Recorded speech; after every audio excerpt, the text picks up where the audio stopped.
നമസ്കാരം, സമഗ്രയിലേക്ക് സ്വാഗതം. Indian national Congress Kodiyeri Paral മണ്ഡലം കമ്മിറ്റികളുടെ നേതൃത്വത്തിൽ സ്വാതന്ത്ര്യ സംഗമം 2025 എന്ന പേരിൽ ക്വിറ്റ് ഇന്ത്യ അനുസ്മരണം സംഘടിപ്പിച്ചു. DCC general secretary T Jayakrishnan ഉദ്ഘാടനം നിർവഹിച്ചു.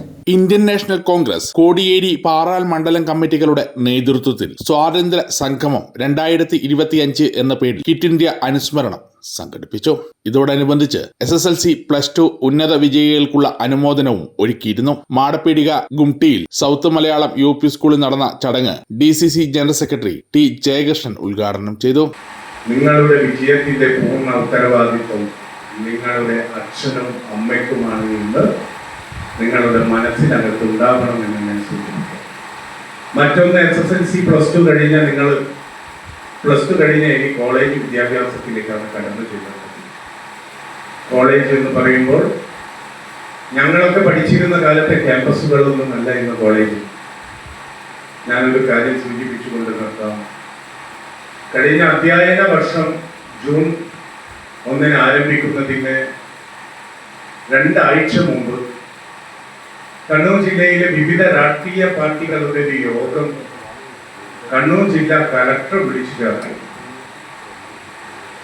ഇതുവരെ ഇല്ലാത്തൊരു മാതൃകാപരമായ ഒരു യോഗമായിരുന്നു കലക്ടർ വിളിച്ചു ചേർത്തത്.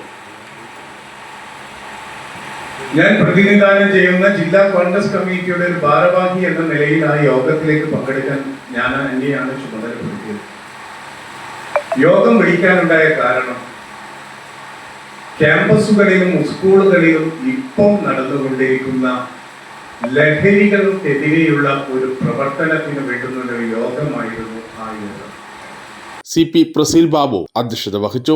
M ഹരീന്ദ്രൻ മാസ്റ്റർ ഉന്നത വിജയികളെ ആദരിച്ചു. Advocate CT Sajith, K Sasidharan master, VC Prasad, V Divakaran master, PK Rajendran, P Dineshan, PM Kanakarajan, C Gangadharan, KP Kusalakumari teacher, M Sheeva, VK Suchithra എന്നിവർ ആശംസകൾ അർപ്പിച്ച് സംസാരിച്ചു. ചടങ്ങിന് സന്ദീപ് കോടിയേരി സ്വാഗതവും TM പവിത്രൻ നന്ദിയും പറഞ്ഞു. ലോക ചരിത്രത്തിൽ നമ്മുടെ രാജ്യത്തിന്റെ സ്വാതന്ത്ര്യ സമരം ഒരു പക്ഷേ ആർക്കും അവകാശപ്പെടാൻ സാധിക്കാത്ത രീതിയിലുള്ള, അതുപോലെ ലോകം കാണാത്ത ഏറ്റവും മികച്ച ഒരു സമരമായിട്ടാണ് നമുക്ക് എല്ലാവർക്കും പഠിക്കുകയും അത് മനസ്സിലാക്കാനും സാധിച്ചത്.